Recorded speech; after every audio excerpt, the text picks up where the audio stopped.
Ufa! Respira, papai.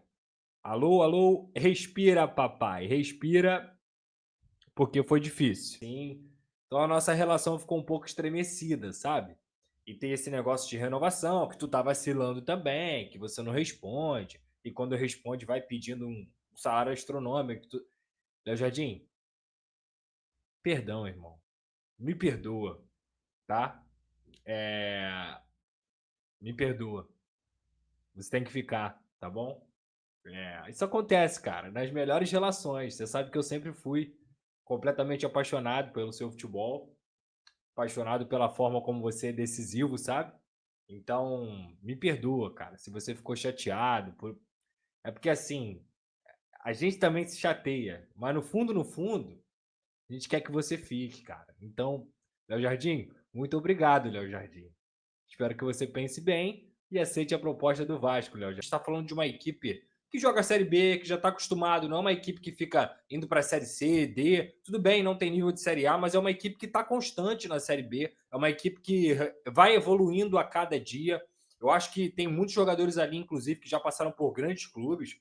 O Bosquilha, o Marcos Paulo, o Fran Sérgio, entre outros jogadores que são experientes, são jogadores cascudos. E o primeiro jogo já deu para mostrar isso um pouquinho, digamos assim, mas sem dúvida alguma, no segundo jogo, eu acho que isso ficou mais claro, tá? Ficou mais claro porque o Vasco da Gama fez um bom primeiro tempo, na minha visão, diante do que eu já esperava do cenário, tá? Eu não esperava que o Vasco teria uma superioridade gigante contra o Operário, como, por exemplo, teve contra o Fortaleza. Eu até comentei isso no SBT hoje, sobre a diferença de proposta. Eu acho que o Operário viria para São Januário, falei isso, justamente para fazer o que ele fez. A coletiva do técnico Fernando Diniz, eu concordo com ele, não achei um jogo horroroso, não. Foi muito mais cruel por conta do gol no final. No segundo tempo, como eu estava falando aqui com vocês.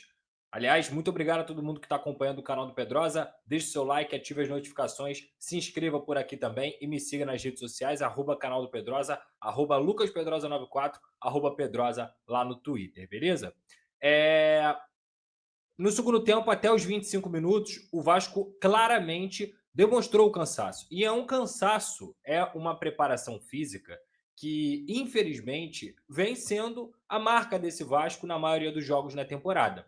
Então, quando eu falo aqui sobre a intensidade que essa equipe jogou no sábado contra o Fortaleza, com o Fernando Diniz substituindo apenas aos 41 minutos do segundo tempo, isso significa que o Vasco, naquela partida, conseguiu fazer um jogo físico interessante porque correu certo, porque correu em conjunto, entendeu as ideias do treinador. Só que isso não significa que para o jogo seguinte não vai ter desgaste. E o desgaste, para mim, foi claro, como eu disse. Teve o desgaste do jogo na Argentina, da viagem para a Argentina, da volta, do jogo intenso contra o Fortaleza e chegando nesse jogo contra o Operário nessa terça, fisicamente para o Operário também fez trocas importantes, e aí o Operário começou a ganhar campo, cruzando bola, até que uma bola virada lá na esquerda acaba virando um cruzamento. E aí, repito, o Lucas Piton, que estava fazendo uma boa partida, uma excelente partida, digamos assim, acaba tomando gol na bola aérea, que é o grande defeito dele, e vai ficar marcado, não tem jeito, porque ele errou naquela bola aérea ali, mas obviamente também é um erro coletivo de toda a equipe do Vasco da Gama.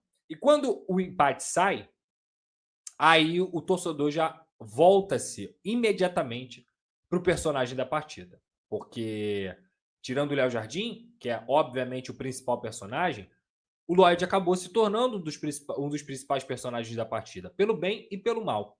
O Lloyd entra ali na ponta esquerda e logo na primeira jogada dele, se eu não me engano, ele consegue achar uma boa bola para o Verratti. Ele corta um, corta outro, dá o passe, o Verratti faz o facão e sai cara a cara com o goleiro do Operário. Só que o Verratti demora a chutar, que é um defeito dele, é óbvio. E aí, naquele momento ali, o zagueiro do Operário tira a bola do Verratti. Quando ele fez aquela jogada, eu pensei, pô, ele vai ganhar confiança. Porque, se vocês repararem, um pouco antes do que aconteceu da pá, e ele deixa ele falar e tal, o Diniz chegou a conversar com ele. O Diniz chamou ele na beira do campo e focou a imagem assim do Sport TV e mostrou claramente o Diniz meio que com a mão na nuca dele assim, orientando.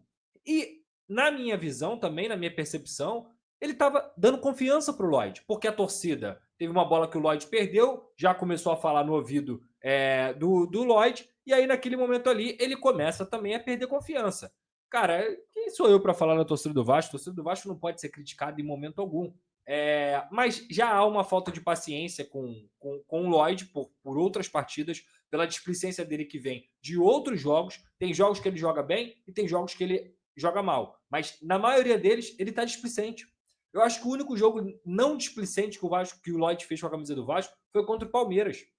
Porque de resto, ele entra, aí ele vira a cara, aí ele tenta dar um passe ali mais bonito, aí ele tenta dar um cruzamento de letra. E, cara, não tem problema você ter esse estilo de jogo. Não é um problema. Muito pelo contrário. Esse estilo de jogo é o futebol bonito, a gente gosta de ver isso. Só que você tem que entender o momento de fazer isso. O momento de fazer isso. É por isso que a torcida olha e fala assim, cara, perde a paciência. Perde a paciência logo no início. Então, uma paciência natural que você teria com outros jogadores, pelo histórico displicente desde que ele vestiu a camisa do Vasco, isso acaba incomodando. Ainda mais num jogo de Copa do Brasil, que o torcedor vascaíno leva muito em consideração, que é muito importante para o clube. Com um time pior no ano passado, o Vasco conseguiu chegar à semifinal. Então, ficar dando sorte pro azar, ainda mais por displicência, vai irritar o torcedor. E o Diniz vai, reclama com ele, acho que nem reclama, né? Orienta ele numa boa e tudo mais. Aí, numa outra jogada, ele tenta dar o elástico. E foi aí que a torcida perdeu a paciência de vez. O Diniz foi chamar ele para justamente tranquilizar, como ele falou na coletiva.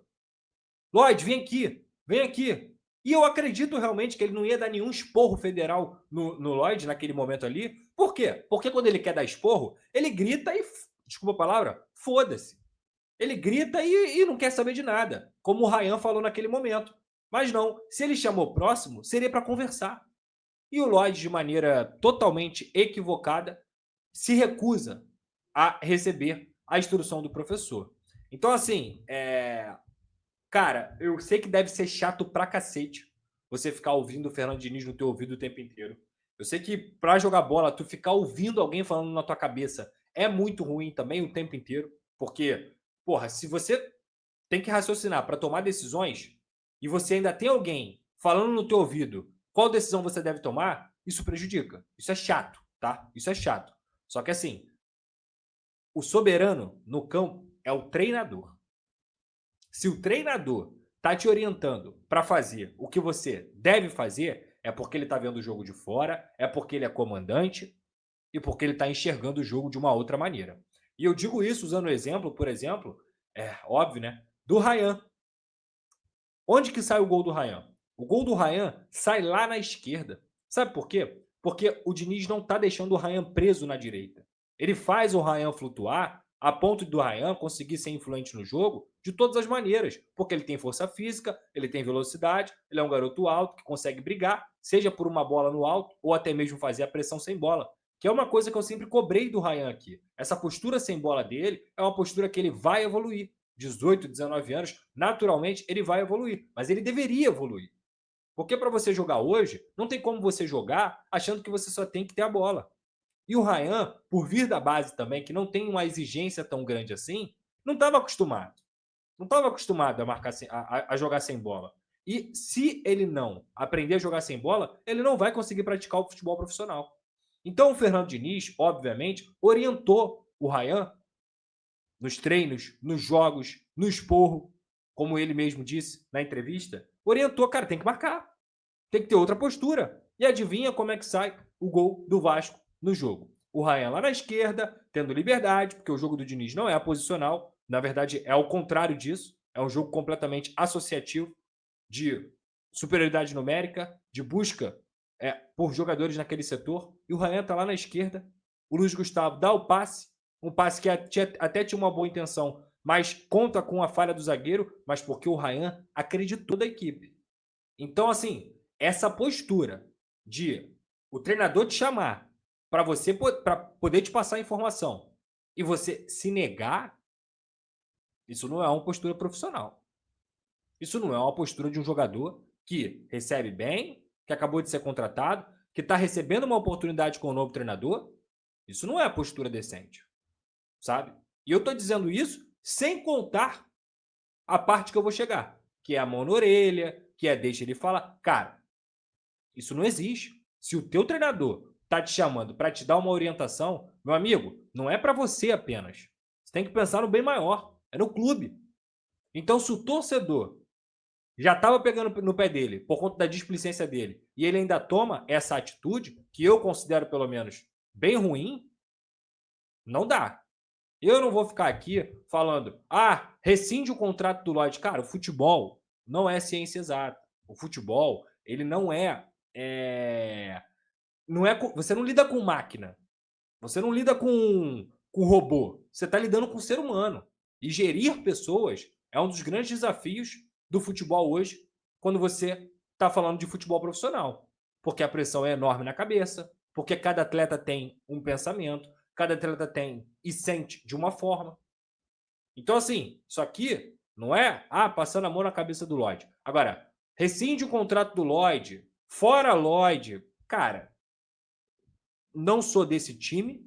Agora, sou totalmente a favor de não só o Fernando Diniz, mas toda a equipe do Vasco cobrar o Lloyd. Como já aconteceu em outros jogos. Mas, cara, ali, meu amigo, tá todo mundo jogando pela vida.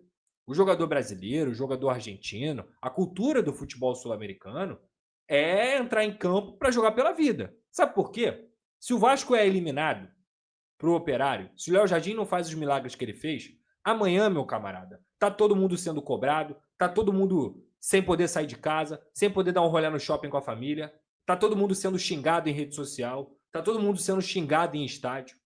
Então você, quando toma uma atitude dessa, você não toma apenas uma atitude pensando em você.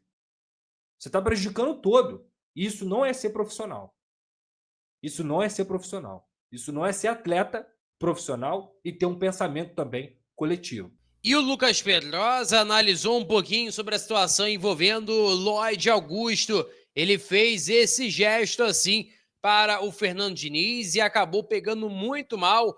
O clima não ficou legal. O Fernando Diniz até falou na coletiva ali que ia procurar saber melhor o que aconteceu. A verdade é que uma situação desnecessária, uma situação que não precisava estar acontecendo. E o Lloyd foi, resumidamente, né? Acho que a palavra certa para se usar foi infantil. Foi um jogador que não teve o psicológico adequado naquele momento, não teve cabeça para que pudesse reagir de uma forma diferente. E aí, cara, para mim, ele tem que ser punido de alguma forma. Não acho também que ele tem que ser rescindir com ele, até porque gastou dinheiro para buscar o Lloyd, mas eu acho que alguma medida tem que ser tomada, uma cobrança severa, uma multa talvez ali no salário do atleta, tem que ter uma situação dessa para não deixar passar nada despercebido. Peço a você que deixe o like, é muito importante para o nosso canal, acione o sininho de notificação para não perder nenhum conteúdo. Nossa meta é alcançar o mais rápido possível 60 mil, eu conto muito com a sua ajuda e também com a sua moral. Vou ficando por aqui, velho. Tamo junto. E é nóis! Fui!